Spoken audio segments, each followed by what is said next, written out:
하나님의 말씀을 잠깐 살펴보고 오늘도 이어서 프랑스 역사에 대한 공부를 하도록 하겠습니다.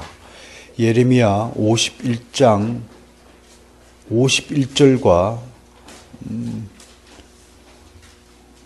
56절, 57절, 58절 이렇게 읽겠습니다. 예레미야 51장 51절을 먼저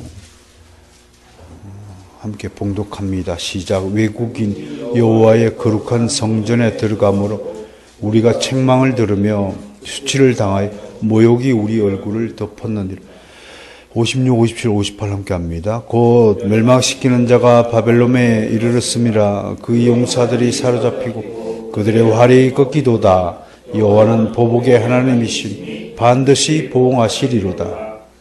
만군의 여호와라 일컫는 왕 이와 같이 말씀하시되 내가 그 고관들과 지혜 있는 자들과 도백들과 태수들과 용사들을 취하게 하리니 그들이 영원히 잠들어 깨어나지 못하리라.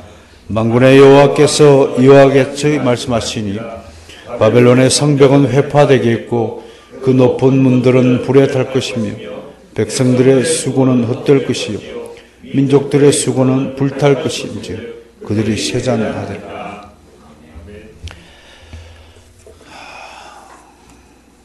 요즘 우리를 둘러싸고 있는 세상 나라들의 이 악함이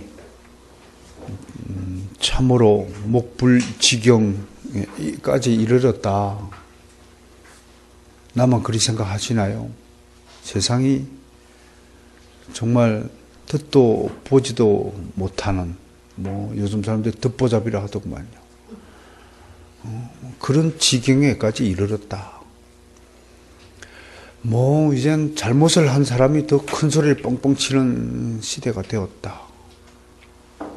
교회도 많이 오염되어서 이제 교회 원래 이게 교회다. 그래야 되는데 가만히 보자. 이게 교회인가? 할 만큼 왜곡되고 변형되고 아무튼 비틀어졌어. 전에 그 오폐수로 오염이 된 강에서 고기가 등이 흰 고기가 있더라고요. 그 눈이 이렇게 돌아갔어 또. 옆에 있던 눈이 이렇게 돌아갔어. 이야 정말 이상한 고기가 발견이 됐어요. 오염이 되면 완전 괴기스럽게 변하는 것 같아요. 오염이 되면. 교회가 오늘 봐요. 51절에 누가 성전에 들어갔다고요?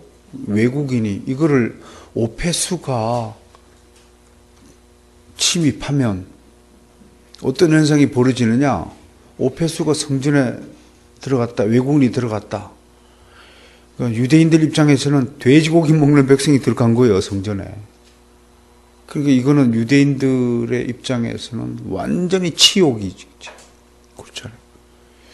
만약에 여러분 우리가 예배를 드리는데 여기 이제 중림들이 와가지고 나무아미타불 관세음보살 목탁을 두들고 있으면 그 이제 여러분들은 어떻게 생각할 것 같아요? 눈이 돌아간 물고기 모습이 되겠죠. 중국의 교회는 이미 이런 지경에까지 왔어요. 국기를 걸어놓고 국기 개항식을 먼저 해야 돼. 영적으로. 안 하면 잡아가니까. 그럴 때에 나는 믿음이 좋은 중국 사람들, 믿음이 좋다고 하는 사람들, 순교자가 나타날 줄 알았어. 아직까지 소식이 없어. 다 따라해. 난 그거 생각하면서 오늘날 우리에게 이런 핍박이 닥치면 어떡할까? 그건 말하지 않아도 나는 뻔하다고 생각해요. 응? 여러분, 우리가 얼마나 이중적인 인생을 삽니까? 유전자입니까? 성도들 앞에서는 환한 얼굴을 하다가 세상 가운데 가면 표독스럽게 다른 사람을 짓밟고 갑질하고 있다고 말이지. 위세 떨고 아유 목불인간이에요. 그런 인간들 정말 많잖아요. 거리에 나가봐요.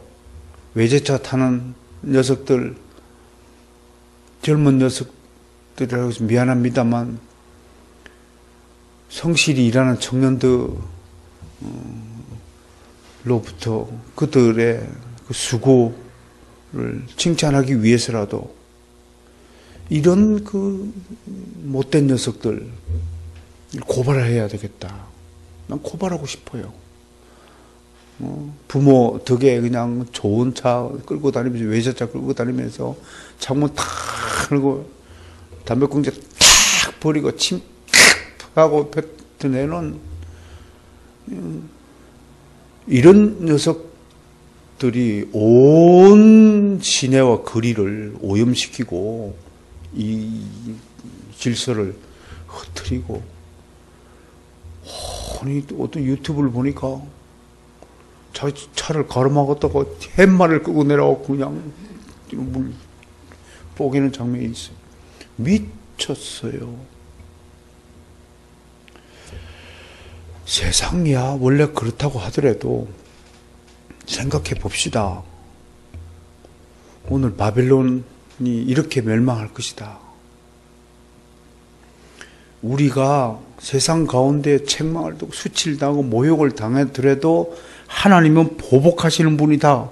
56절 봐요. 여호와는 보복의 하나님이시니 반드시 보응하시니라.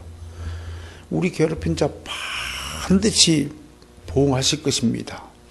그러나 내가 오늘 이야기하고 싶은 것은 그건 하나님이 하실 일이에요. 우리가 잘못했을 땐 우리는 어떻게 돼요? 우리도 벌 받아야죠. 하나님께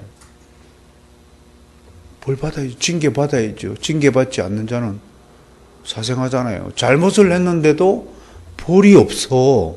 그럼 벌인 자예요. 하나님과 관계가 없는 자예요. 하나님이 무관심하게 하는 자예요. 언젠가나 한번 죽기 전에 한번 딱 모아놨다가 하나님은 한꺼번에 회개하시는 하나님이잖아요. 모아놨다가.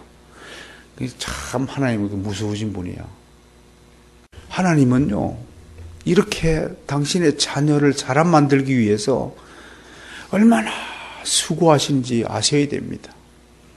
우리를 괴롭힌 자를 보응해 주시고, 파멸시켜 주시고. 57절 봐요. 고관들과 지혜 있는 자들과 도백들과 태수들과 용사들, 이게 누군가요? 우리 괴롭히는 자들을 지금 나열하고 있는 거예요. 하나님이 해주세요. 다시 말씀드리지만 이런 작자들은 하나님에 의해서 멸망당합니다. 아무리 저들이 교회를 핍박하고 교회를 파손시키고 기독교회를 없애고자 하더라도 하나님이 살아계시거든요. 그런데 정말 여러분, 내가 여러분들이 강조하고 싶은 것은 그것은 저들과 하나님의 문제예요. 우리 문제가 아니에요. 우리는 저들이 어떻게 하든 간에 어떻게 해야 됩니까? 하나님의 자녀로서 바르게 살아야죠. 바른 진리의 도를 전해야죠. 우리가 해야 할 일이 바로 이러한 일이라 하는 것을 내가 여러분 앞에 말하는 거예요. 위근호 역사, 이거 왜 배우느냐? 첫째는 나도 위근호처럼 살아야 된다는 것을 다짐하기 위해서 배워야 되고, 두 번째는요, 위근호들을 통해서 우리가 겪고 있는 고생은 고생 축에도 못 낀다. 그런 힘든 표정 짓지 마라, 제발. 한숨 짓지 말고. 죽기 아니면 까무리치기로 살았던 우리 선배들에 비하면 호화사치 신앙생활이다. 이거 좀 가지고 제대로 한번 살아보고, 우리 애들도 제대로 한번 키워보고, 전도를 해도 좀 제대로 한번 해보고, 성도들끼리 어울려도 좀 제대로 좀 따뜻하게 한번 사귀어보자 라는 것을 말씀을 드립니다. 그리 되는 우리 바르선 성도가 되시기를 원합니다. 프랑스 역사 또 복습을 좀 합시다. 왕조. 프랑스는 왕조 이야기다. 지난주에 그랬나요? 지난주에 했나요, 우리가? 맨 첫 번째 왕조가 메로빙그 왕조다.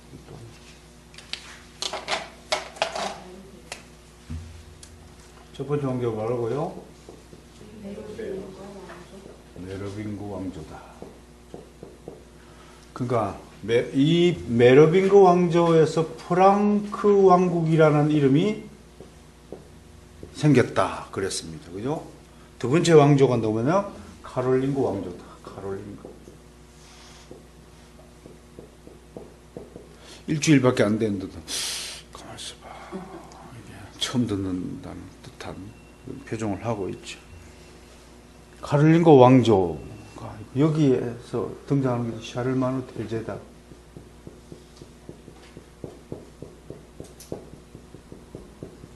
대제. 그 유명한 샤를마누 대제. 요거 768에서 814년. 프랑크가 481년이네. 그리고 베르댕 조약이 유명하죠, 그죠? 베르댕 조약. 이게 843년이네요. 베르댕 조약으로 나라가 몇 개 됐다고요? 독일, 이탈리아, 프랑스로 나눠졌다. 그렇게 됐어요. 그 다음에 세 번째가 로베르 왕조가 있고요. 로베르 왕조가 있네요.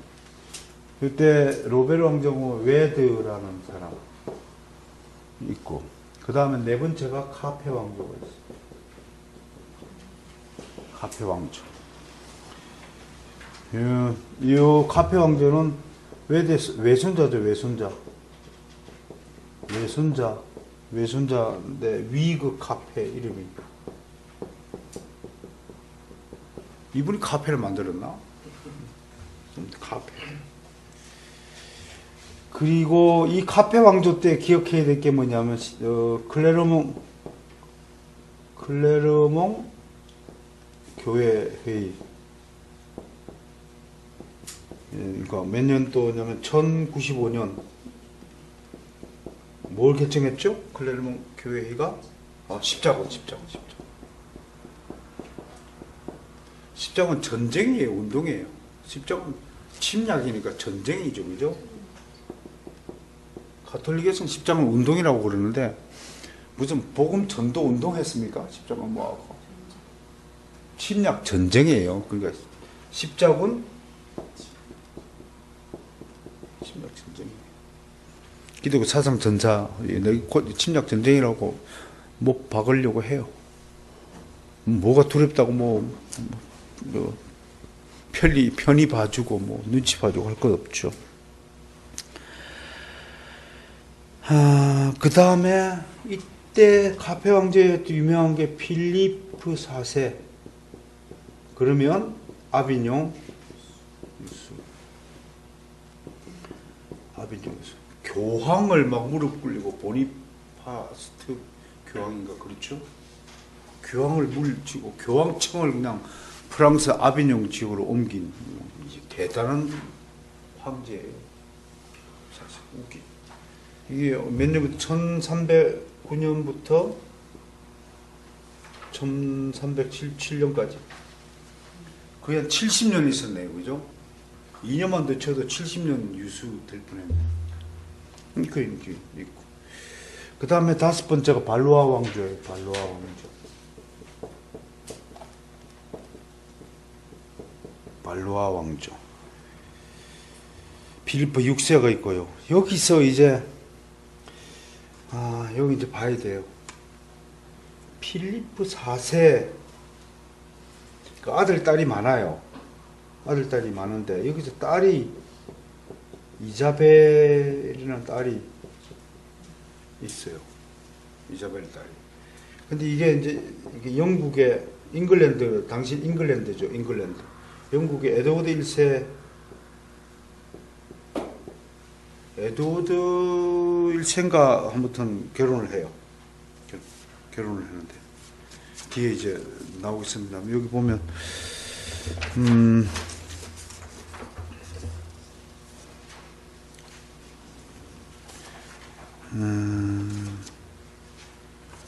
좀 이따가 설명을 할 텐데 여기 보면요.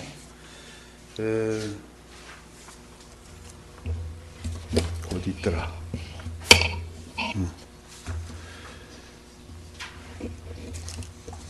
이때 이제 그 에드워드 1세인가 아무튼 결혼을 해서 에드워드 2세를 낳아요. 2세를 낳죠. 그런데 필리프 4세 뒤에 이제 필리프 6세가 있는데 필리프 6세 아들이 다 죽어버리니까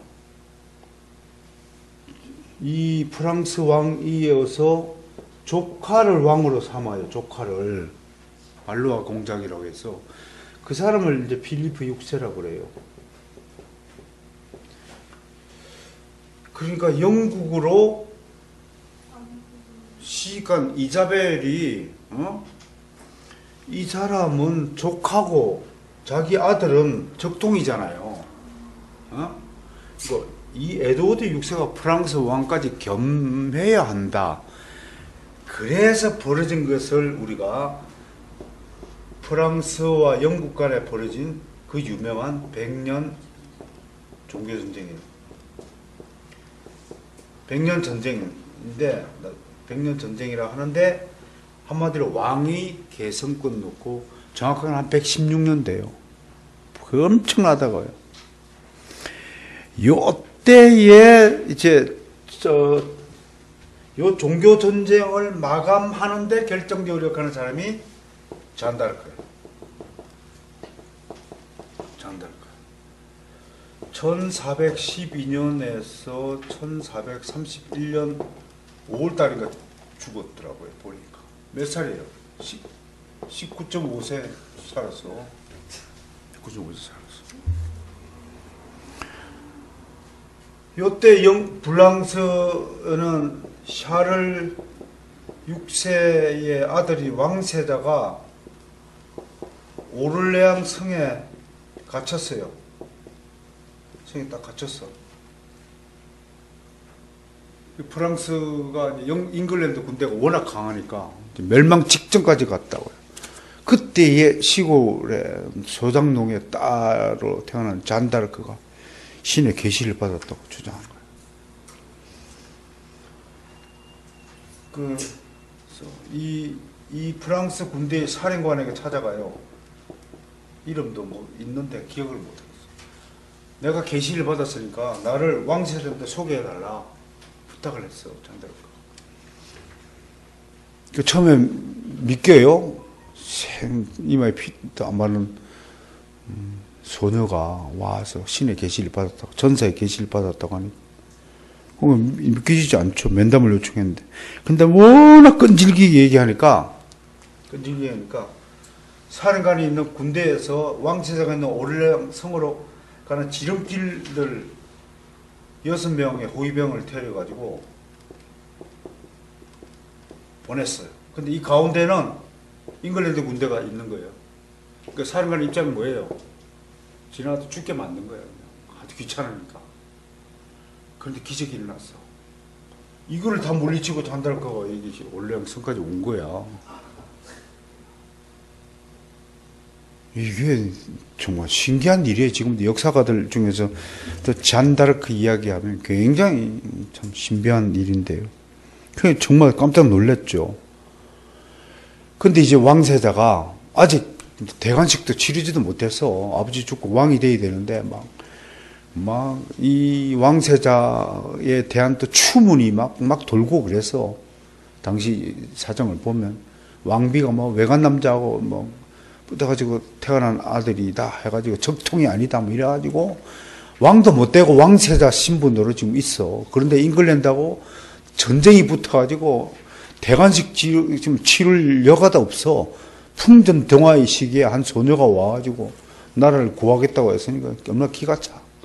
아무튼 잔다르크가 이제 오르랑 성에 들어오는데 일부러 신하들도 저게 허름한 옷을 입고 숨어 있었어. 이 왕세자가.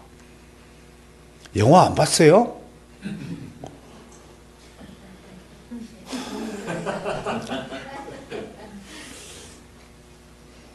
근데 잔다르크가 오자마자 딱 쳐다보고 이제 부부가 절을 하잖아요.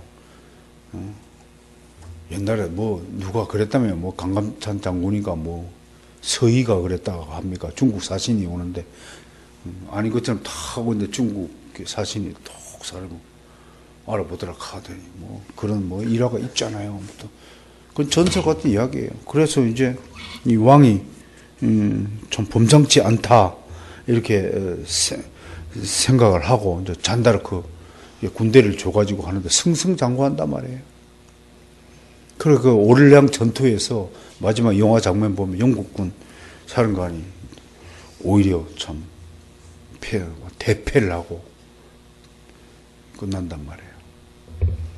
물론 잔다르크 때문에 프랑스와 영국에 있던 100년 전쟁이 완전히 끝나는 거 아니지만 아무튼 프랑스의 땅에서 벌어졌던 전쟁 거의 이제 영국군이 물러가고 마지막 국지전이 좀 남아 있긴 있습니다만 그 잔다르크 때문에 왕이 이제 다시 왕권을 되찾고 왕이 오르고 이제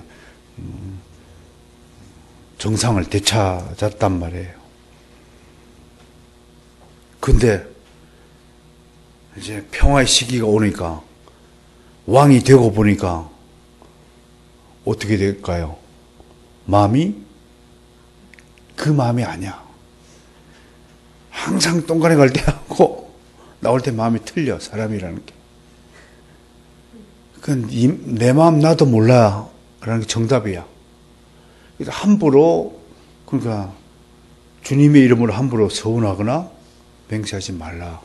우리 웨스트민스터 26장에 신앙 고백에서 그렇게 있잖아요. 왜 그럴까요? 죄 짓는 거예요. 특히 주님의 이름으로 서운한 그것을 못 지켰을 때는 목숨이 왔다 갔다 하니까 함부로 서운하지 말라는 거예요. 좋을 때는 한없이 좋은 게 사람이에요. 그때는 뭐 간도 써도 막 헤이 나 막 끝까지 형님과 같이 가겠습니다. 이런 삼국지에 그 삼형제 유비 관우 장비가 왜 유명합니까? 돈 결의해놔도 나중에 조조하고 찢겨지고 송건한테 가 있고 막 삼형제가 찢어져 가지고 나중에 서로 의심하고 그러잖아요. 막 장비가 막 쌍포 들고 눈이 이래가지고 막 관우 형님 배신자라고 막 죽이려고 막 다가오는 장면이 있잖아요.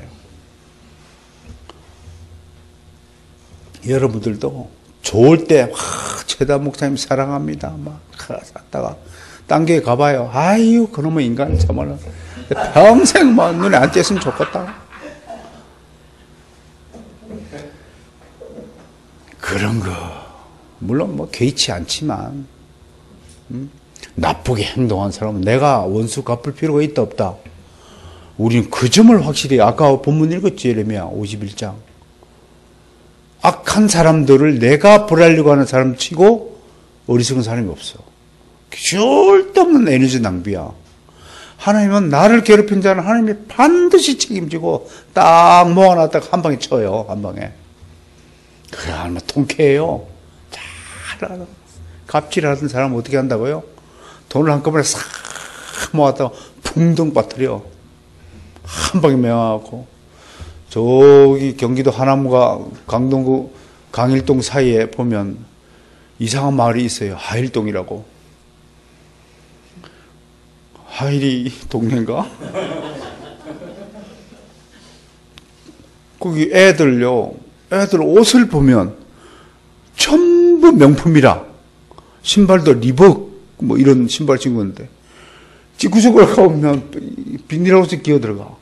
어제까지만 해도 사업하다가 잘 하는 사람이 쫄딱 망해가지고 찾은 동네가 비닐하우스 동네예요. 참 처참하지. 근데 거기서도 정신 차리고 굴하지 않고 말이야. 다 재기하는 사람 봤어요. 근데 대부분 99%는 어떻게 되느냐? 뭘 들이켜요? 어? 뭘 들이킨다고요? 어? 아침부터 무슨 이슬 마세요? 아침부터 그 이슬 마시더라고. 그러니까 폐가 가는. 사람아, 신세. 믿을 거 못 돼요. 이 왕이 되고 보니까 누가 인기가 더 있어요? 잔다르크 그러니까 왕이 막. 여러분, 인간에게 주어진 시기 질투 이거는요, 이건 귀신의 것입니다. 여기서 못 벗어나면 지옥에서 못 벗어난다 하고 수없이 경고했어요. 인간이 지옥으로 가는 가장 빠른 길은 시기해라, 질투해라. 그러면 제일 빨리 달려간다. 어제 속초에서 배가 50을 달려도 좋은 차는 흔들리지 않는다.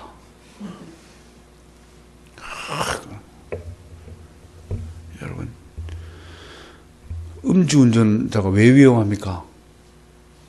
사망의 길로 빨리 달려가니까 음주운전이 위험한 거예요. 어? 다윗을 부르는 사람, 사울은 천천히 해요. 다윗은 만말이다. 사울이 왜 표창을 지사위한테 던져 벽에다 꿀 죽인다고? 왜 던져? 시기심에 눈물면. 이게 미움이거든요. 여러분, 미운 마음을 주님이 주세요? 사탄이 주세요? 역사 공부를 해보면요, 전부 멸망한 사람들의 원인이 뭐냐면 미움이 있어서 그래요. 미워가지고 어쩔 줄 몰라요. 이 왕이 그래요. 그러니까 이제는 잔다르크 때문에 살아난고, 잔다르크한테 신세지고 도움받고 한 사람이 잔다르크를 못 죽이갖고 이제 난리야. 막. 왜 나보다 사랑받고 나보다 인정받고 하니까 막 못 견뎌하는 거예요. 그럼 어떻게 꾀를 해요?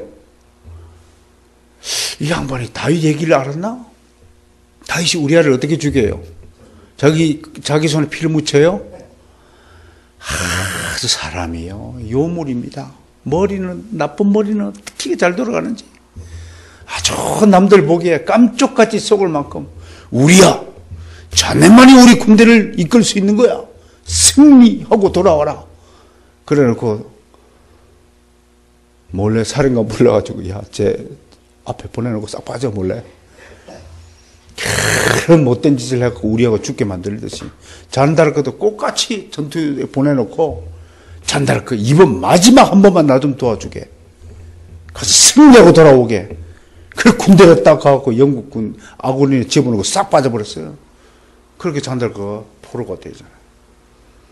영국군이 몸값을, 어마어마한 대금을, 몸값을 제한하면 어떻게 돼요? 샤를 왕, 6세 왕, 사람 같으면 어떻게 해야 돼요? 억만금을 들여서라도 잔다르크를 구해야지. 잔다르크 내 생명의 은인이고, 그렇게 해야 되지 않아요? 누구요? 잔 뭐라고요? 그건 잘 몰라요. 외면하고 말았어.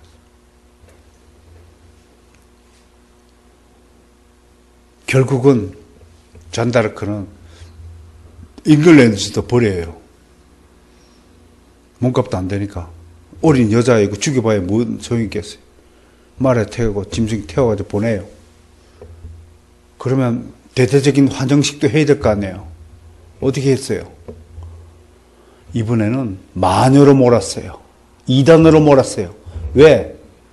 당시 가톨릭 교회에서는 사제를 통하지 않는 계시는 전부 이단이에요. 직접 신의 계시를 받았다고 주장한 잔다르크를 이단으로 정죄하고 루앙 광장이라는 곳에서 화형시켰어요. 이게 잔다르크 역사입니다. 이게 이럴 때 발로아 왕조 때 있었다고 하는 것입니다. 시간 나면 우리 잔다르크 영화를 한번 봤으면 좋겠습니다. 그 다음에 이제 부르봉 왕조인데요. 6번째.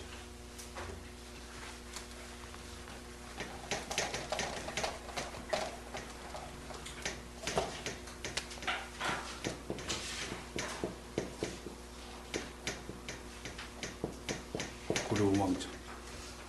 여기에 대표적인 게 이제 앙리 4세예요.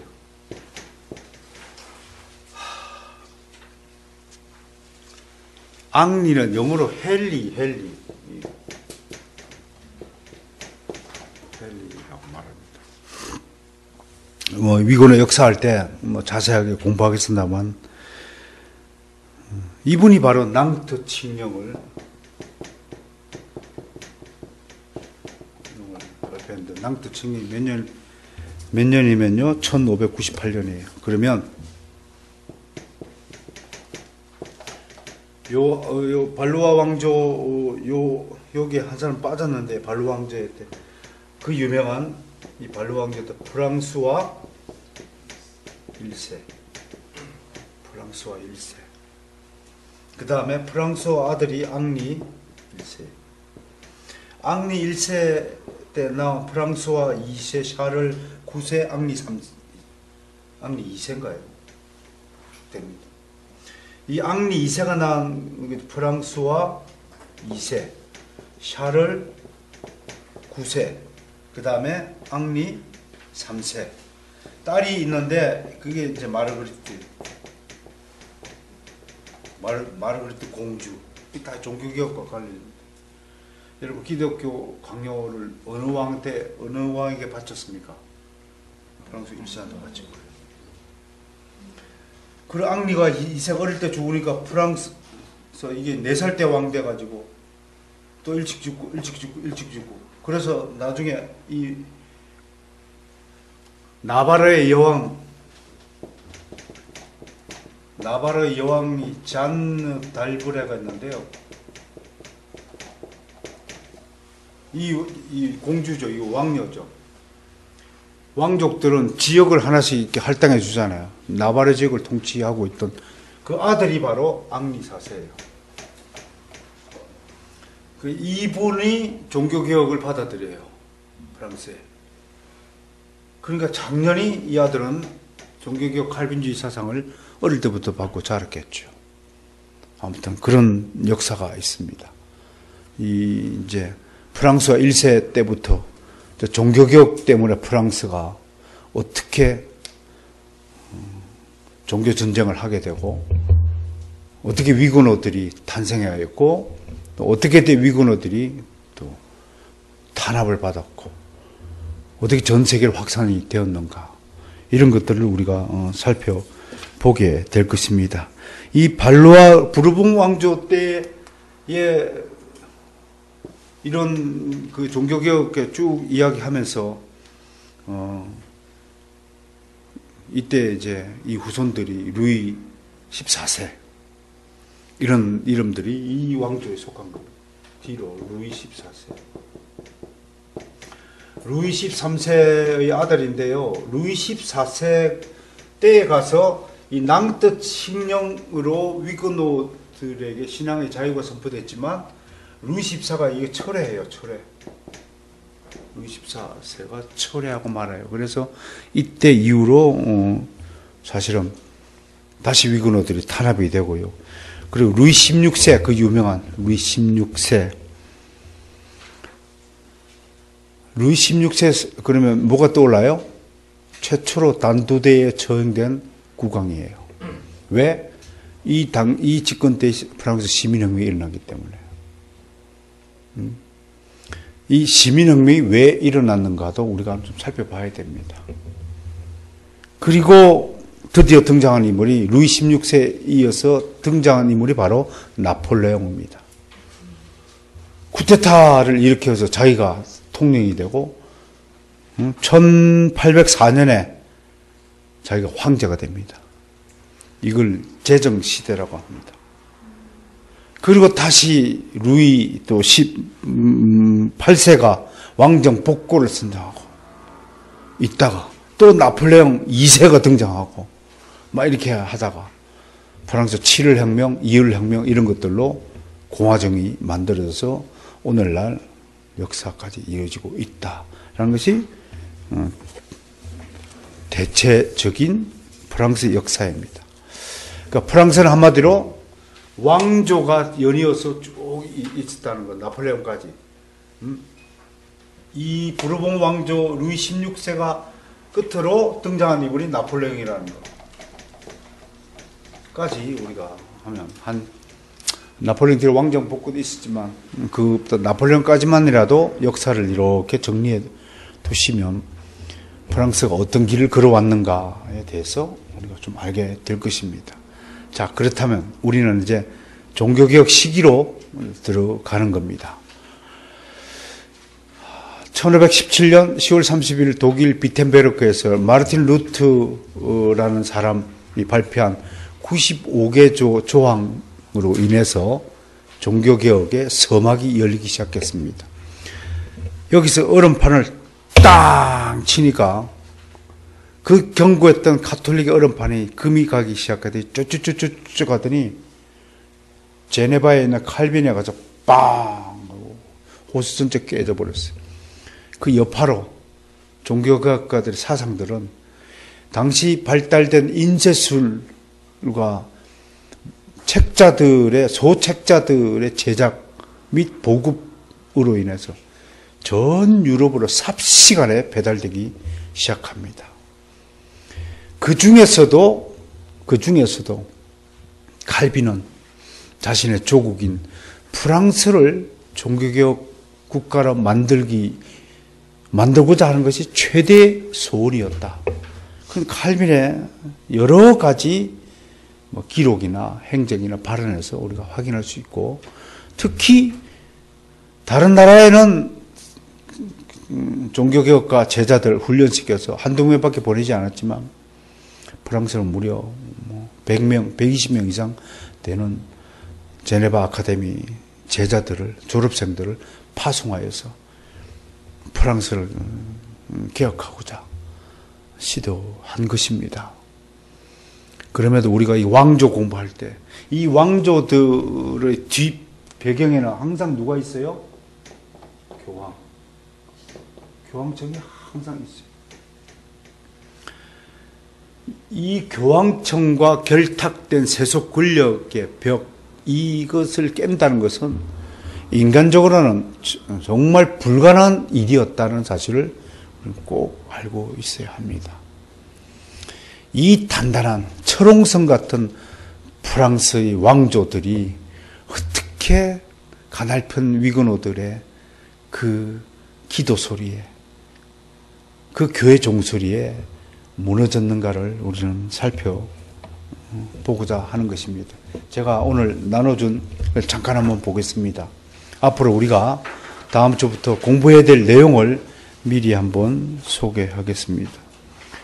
위건호 역사라고 새로 제가 이제 정리해서 이걸 만들어 보았는데요. 처음 시작할 때도 여러분들에게 말씀을 드렸지만, 사실은 또 우리보다 앞서서 위건호 신앙에 대해서 관심을 가지고 또 노력하고 또 책도 쓰고 하신 분들이 많이 있습니다. 대표적으로 합신대학교에서 지금 위건호에 대한 신앙을 발굴하고자 아주 많이 노력하고 있고, 올해 프랑스의 개혁 도시들, 개혁 교회들을 직접 방문하는 계획도 가지고 있더라고요. 참 부럽기도 합니다. 프랑스 최초의 개신교회 이름을 우리가 모 교회라고 해요. 모라고 해요. 모라는 지역에 최초의 교회가 생겼는데, 지난번에 우리 2017년이 종교개혁 500주년 기념회였잖아요. 그때에 독일에서 가장 관광객이 많이 찾아든 도시가 어디였어요? 루트가 바로 95개의 조항을 반포했던 비텐베르크 도시라는 곳입니다. 많은 사람들이 이제 찾아왔는데, 근데 정말 아쉬운 것은 우리는 비텐베르크에도 여전히 종교개혁의 흔적들이 많이 있을 것이다. 존 스코틀랜드의 에딘버러 광장에 가면 존 낙스의 부르짖음이 아직도 생생히 살아있을 것이다 라고 상상하고 가보잖아요. 그런데 현실은 전혀 딴판이다 이겁니다. 우리 서태환 목사께서 프랑스 여행하다가 그 위근호들 이야기가 담겨 있는 교회를 찾으려고 가이드에게 물어봐도, 현지인에게 물어봐도 아무도 모르더라 이겁니다. 책에만 남아 있고, 실질적으로 그 에딘버러에 가면 옛날에는 존 낙스의 동상이 그 광장 중앙에 세워져 있는데, 지금 존 낙스 동상은 교회당 안으로 있는지 없는지 모르겠고, 존 낙스의 무덤은 주차장이 돼버렸더래요. 그래서 한국 사람들이 와가지고 존 낙스 그러니까 주차장 측에서 주차장 위에다가 요만 낙스의 무덤 글자만을 새겨놓고 있는 실정이고요. 존 낙스가 서 있는 자리에 누구 동상이 서 있냐면, 회의론자 대표인 누구예요? 데이비드? 흉의 동상이 서 있더라. 근데 이제 그 스타운 목사가 참 재미난 말을 하던데, 낙스의 동상 모습과 흉의 동상의 모습을 비교하는데, 낙스는 성경을 읽고 하늘을 가리키고 있는 모습을 하고 있는데, 데이비드는 책을 아래로 쳐다보고 땅을 쳐다보고 있는 모습을 하고 있다라는 것을 이야기해서 참 은혜를 받았거든요. 근데 실질적으로 현지에서는 이러한 종교의 신앙의 흔적들을 까마득하게 잊어버리고, 낙스가 누구냐고 오히려 스코틀랜드 사람들 우리에게 묻고 있는 진풍경이 벌어지고 있더라 라고 하는 것입니다. 마찬가지로 이제 프랑스 같은데 모 지역에 가면 모 지역 사람들은 모 교회가 있는지도 잘 모르고 있고, 이 정도까지 이렇게 한 김에 우리라도 정말 잃어버려서는 아니 되는 이런 위근의 역사들을 우리가 발굴하고 널리 알려서 재현해내야 되겠다라는 의지가 좀 불태워주면 좋겠다는 그 말씀을 꼭 좀 부탁을 드립니다. 그래서 이 시간에 여러분들이 좀 열심으로 참여해 주시고, 저도 더 많은 자료를 검색하였고 또 자료를 수집하여서 우리가 이거 끝날 때는 우리 교회에서 만든 위근호 관련 책자가 하나 만들어지기를 원하는 것입니다. 그런 차원에서 지금은 아주 기초적인 것만 여러분들에게 소개를 하고 있잖아요. 첫 번째 보세요. 위근호 뜻이 뭔가, 어떻게 해서 위근호라는 용어가 만들어졌는가를 한번 다루고요. 역사적 배경을 한번 보는 겁니다. 신앙열전이라고 내가 이름을 붙였는데, 신성 로마 제국의 패권을 놓고 스페인과 프랑스와 1세 간에 벌어졌던 그 전쟁 이야기를 통해서 프랑스와 1세가 어떤 사람이었는가를 우리가 좀 한번 유추해 보고요. 그가 왜 신교, 즉 개혁교회 사상을, 종교개혁 열풍을 막을 수밖에 없었는가, 그런 배경도 한번 조사해 보고요. 그래서 당시 가장 주목받던 두 왕이, 강대국의 두 왕이 누구냐면 스페인의 카를 5세, 프랑스와 1세 이야기를 그렇게 한번 박스에다 넣어서 소개를 해봤습니다. 그 다음에 이제 13쪽에 가면 위근호의 등장 배경을 이렇게 제가 소개하고 있습니다. 거기에 보면 이제 인문주의의 영향도 있다라는 것이고요. 그리고 14쪽에 가면 모의 주교인 기욤 브리소네가 에라스무스와 르페르브의 개혁 사상을 수용한다고 발표했고요. 국왕의 누나가 누구라고요? 마르그리트 공주예요. 이분이 사실은 이제 여러 가지 종교개혁가들 도왔죠. 칼빈을 돕기도 하고. 근데 이분이 사실은 음을 양으로 어떻게 종교개혁 사상을 받아들이는지 모르겠지만, 이때 나오는 게 최대의 인문주의자가 에라스무스와 르페르브한테서 칼빈이 라틴어를 직접 배우고 그랬거든요. 여기서 제자가 또 기욤 파렐이 나왔거든요. 이 기욤 파렐이 또 칼빈을 제네바에다 붙들어낸 장본인이잖아요. 그러면 이런 출처가 어딘가요? 바로 모교회, 모서클이라는 거예요. 모에서 스타디 그룹을 한 것이 이렇게 역사가 나타난다고요. 오늘날에도 개혁주의 그룹 안에서는 곳곳에서 스터디 그룹을 합니다. 이게 전통이기 때문에 그랬어요. 그래서 아마 우리나라에도 공부하는 목사들은 개혁주의 목회자들밖에 없을 겁니다. 그런 전통 때문에 그렇다는. 그 다음에 신교의 박해를 어떻게 했느냐. 그래서 쭉 해서 15쪽에 앙리 2세부터 프랑스와 2세, 샤를러 9세, 또 종교전쟁 1차, 2차, 3차, 뭐 8차까지 이르기 종교전쟁 속에서 위건호들이 얼마나 탄압받고 박해받고 순교했느냐. 드디어 18쪽에 앙리 4세가 들었으면서 이분에 대한 평가를 우리가 어떻게 할 것인가도 한번 논의해 봐야 됩니다. 어쩔 수 없이 가톨릭으로 다 전향했어요. 그래서 이제 왕권을 잡았지만 이분은 겉으로는 자기는 가톨릭으로 전향했지만 겉으로만 전향한 것이고 실질적으로 그 재상 실리를 임용해가지고 위건호들은 대대적인 관용 정책, 오히려 위건호 우대 정책을 펼치는 낭트 칙령을 발휘함으로써 이 시대 때의 프랑스가 이제 완전히 리포머드 처치화 될 수 있었던 중요한 기틀을 제공했는데 불행히도 암살당해요.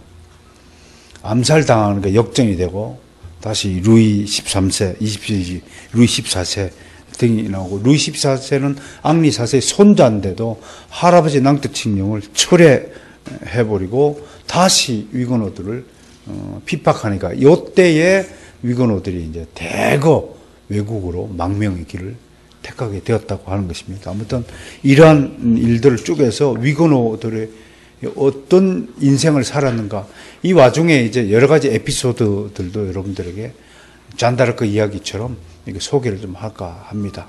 그래서 좀 많이 존다 그러면 이제 러브 스토리도 한번 소개하고, 안 존다 그러면 이제 교과서대로 쭉 나가고 그러겠습니다. 자, 수요 예배 때 우리가 올해 우리 스스로가 다짐해야 될 것이 있죠, 그죠? 좀 사명감을 가지자. 위건호에 대한 지식을 가진 것도 중요하지만 우리 교회가 이 시대에 한국 교회를 향하여 담당해야 될 몫이 있다, 그렇게 바라보거든요. 어떻든 그런 차원에서 좀 각오를 새롭게 해주시고 열심히 예배에 참여해 주면 고맙겠다 하는 말씀을 드립니다. 오늘은 여기까지 하죠.